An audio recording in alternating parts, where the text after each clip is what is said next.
Good morning. Today, 26th March 2026, Thursday.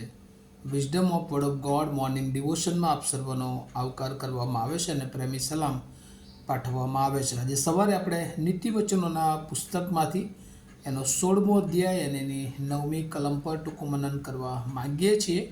અને ત્યાં પ્રભુનું વચન આપણને આ પ્રમાણે કહે છે, માણસનું મન પોતાના માર્ગની યોજના કરે છે, પણ તેના પગલાં ચલાવવાનું યહોવાના હાથમાં છે. NIV બાઇબલ પ્રમાણે Proverbs chapter 16 verse 9, in his heart a man plans his course, but the Lord determines his steps. અને આ પ્રભુનું વચન છે. અને જેને થીમ અથવા મુદ્રાલેખમાં આપણે કહેવું હોય તો સોવરેન્ટી ઓફ ગોડ, ઈશ્વરનું સાર્વભૌમત્વ.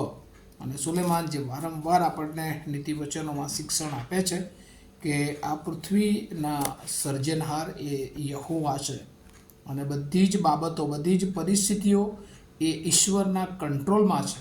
જો એટલું માણસ સમજી લે અને જો ઈશ્વરની આધીનતામાં જીવન જીવે તો કેવું સારું. કારણ કે આ દિવસોમાં આપણે જોઈએ છીએ કે જે પરિસ્થિતિ દુનિયાની બદલાઈ રહી છે, યુદ્ધની સ્થિતિ વૈશ્વિક લેવલે ચાલી રહી છે. અને જ્યારે યુદ્ધ શરૂ કરતાં પહેલાં જે દેશોએ વિચાર કર્યો હશે કે કેવું અમે વિજય મેળવીશું, કેવી રીતે અમે આગળ વધીશું, બધા પ્લાન કર્યા હશે. પણ હવે જ્યારે આ પરિણામો યુદ્ધના આવી રહ્યા છે, આપણે જોઈ રહ્યા છે કે કદાચ એ કોઈ દેશે આવી વિચારધારા મૂકી નહીં હોય કે આટલું નુકસાન અમારે પણ સહન કરવાનું આવશે, આટલું અમારે પણ મુશ્કેલીઓમાંથી પસાર થવું પડશે. પણ આપણે આ બધી પરિસ્થિતિઓ જોઈએ છે. અને એ જ રીતે માણસ પણ હંમેશા પોતાના મનમાં જે વિચારો કરે છે એ પોતાના જ્ઞાન પ્રમાણે, પોતાની આવડત પ્રમાણે વિચારીને પોતાના માર્ગની એ યોજના કરતો જોવા મળે છે. પરંતુ ઘણી બધી વાર આપણે જે યોજનાઓ કરીએ અને આપણાથી વિશેષ દેવની યોજના આપણા માટે એ જુદી હોઈ શકે છે. અને એટલા માટે ઘણી બધી વાર આપણે જે પ્લાનિંગ કરીએ એમાં આપણે નિષ્ફળ નીવડીએ છીએ. કારણ કે એ સફળતા અને નિષ્ફળતા એ ઈશ્વરના હાથમાં છે. બાઇબલનું વચન આપણને શીખવે છે કે ચાહે ઈશ્વર એને આશીર્વાદ આપી શકે છે અને ચાહે એનો નાશ કરી શકે છે. એટલા માટે સુલેમાન વારંવાર આપણને શિક્ષણ આપે છે કે આપણે ઈશ્વરને આધારિત રહેવું જોઈએ.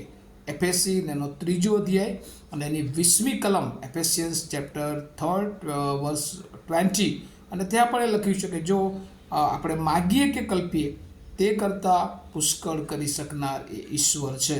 અને એટલા માટે આપણે જો ઈશ્વરના બાળકો છીએ, ઈશ્વરના લોકો છે, પ્રભુ પર વિશ્વાસ કરીએ છીએ, તો આપણું જીવન હંમેશા એ ઈશ્વર આધારિત હોવું જોઈએ.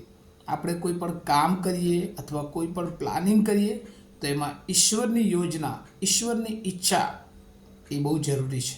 અને જો એ નથી તો ઘણી બધી વાર આપણે નિષ્ફળ નીવડીએ છીએ. અને એ જ રીતે ઈશ્વરની ઈચ્છા જાણવા માટેનો એકમાત્ર માર્ગ એની સાનિધ્યમાં આવવું, એની પાસે બેસવું, એના વચનો તરફ દૃષ્ટિ કરવી, પ્રાર્થનામાં દ્રઢતાથી લાગુ રહેવું, સંગતોમાં રહેવું, કે જેથી કરીને ઈશ્વર એના બાળકો તરીકે આપણા જીવનને માટે એના ઈરાદાઓ એ સ્પષ્ટ કરી શકે. અને આ દિવસોમાં આપણે ઘણી બધી વાર આપણા જ્ઞાન પર, આપણી બુદ્ધિ પર, આપણા વિચારો પર ફુલાસ મારીએ છીએ અને ત્યારે આપણે સફળ થતા નથી. પણ અહીંયા જે લખ્યું છે, in his heart a man plans his course. કારણ કે આપણે આપણા સ્વાર્થ પ્રમાણે, આપણા ફાયદા માટે આપણે બધું કામ કરતા હોઈએ છીએ. પણ but the Lord determines his steps. એ આપણા પગલાઓને ચલાવવાનું તો યહોવાના હાથમાં છે. આપણે ગમે એટલા વિચારો કરીએ પણ જો ઈશ્વરની ઈચ્છા નથી તો આપણે સફળ થઈ શકતા નથી. અને આજે સવારે આપણને પ્રભુનું વચન આ શીખવે છે. અસંખ્ય બાબતો આપણે બાઇબલોમાં એ કોટ કરી શકીએ છીએ. દાખલા તરીકે આપણે આદમ અને હવ્વાના જીવનમાં જોઈએ છે. ઈશ્વરે આ બંનેને આજ્ઞા આપી હતી કે તમે મારી ઈચ્છા પ્રમાણે જીવન જીવો, પણ એમણે એમની ઈચ્છા પ્રમાણે જીવન જીવવાનું શરૂ કર્યું અને તેઓ નિષ્ફળ નીવડ્યા. ઇબ્રાહિમ માટે પણ આપણે જોઈએ છીએ કે જે દેવના વિશ્વાસમાં ચાલ્યો અને દેવે એને ચલાવ્યો. રાજાઓના સમયમાં જોઈએ છે કે ઈશ્વરે રાજાઓને પસંદ કર્યા, પણ જ્યારે રાજાઓ એ ઈશ્વરની ઈચ્છાથી વિરુદ્ધ ગયા ત્યારે એ ગમે એટલા સફળ હતા, ગમે એટલા બળવાન હતા, પણ ઈશ્વરે એમને એ પરાસ્ત કરાવવામાં આગળ વધી શક્યા. પાઉલની સેવાઓ મિનિસ્ટ્રીમાં પણ જોઈએ છે. ઘણી બધી વાર આપણે એવું વિચારીએ કે હું આ કરી લઉં, પેલું કરી લઉં, પણ ઈશ્વરની ઈચ્છા વગર કોઈ જ બાબત આપણે કરી શકતા નથી. અને એટલા માટે આજે સવારે પ્રભુ આપણને શિક્ષણ આપે છે. પ્રભુ આપણને શીખવવા માગે છે કે આપણા જીવનનો આધાર આપણે પ્રભુ ઈસુ ખ્રિસ્તને બનાવીએ.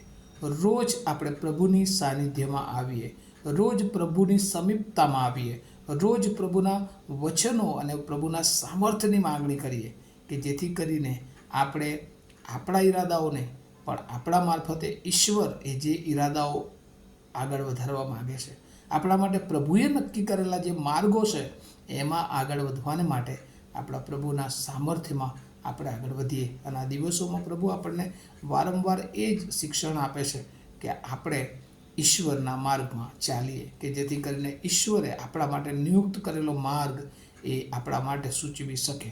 અને આ વચનો દ્વારા પ્રભુ એની બહુ કૃપા આપે, બહુ મોટા આશીર્વાદો આપે અને આપણને એવું જીવન જીવવા એ કરે કે ઈશ્વરનું સાર્વભૌમત્વ, સોવર્નિટી ઓફ ગોડ એ આપણે સમજી શકીએ.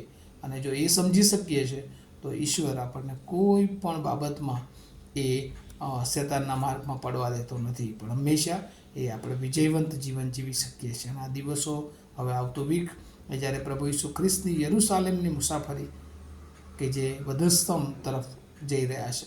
ખ્રિસ્તી જીવન પણ એ વધસ્તંભનો માર્ગ છે, પણ એ સાથે સાથે વધસ્તંભ પરના આશીર્વાદો જે આપણને પ્રભુ યાદ કરાવવા માગે છે.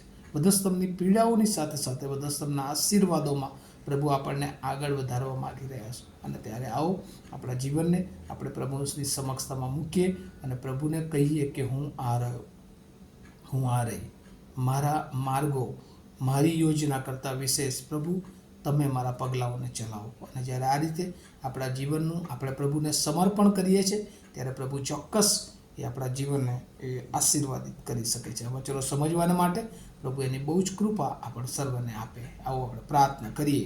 અમારા જીવતા અને પ્રેમાળ ઈશ્વર, આજે સવારે આભાર માનીએ છીએ પ્રભુ, તમે અમારા દેવ છો, તમે અમને બનાવનાર ઈશ્વર છો. તમારા સિવાય પ્રભુ અમે કંઈ કરી શકતા નથી.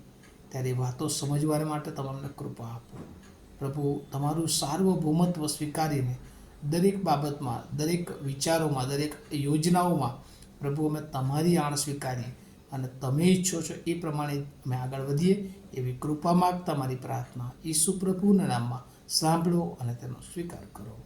આમીન. Have a nice day to all of you. Thank you.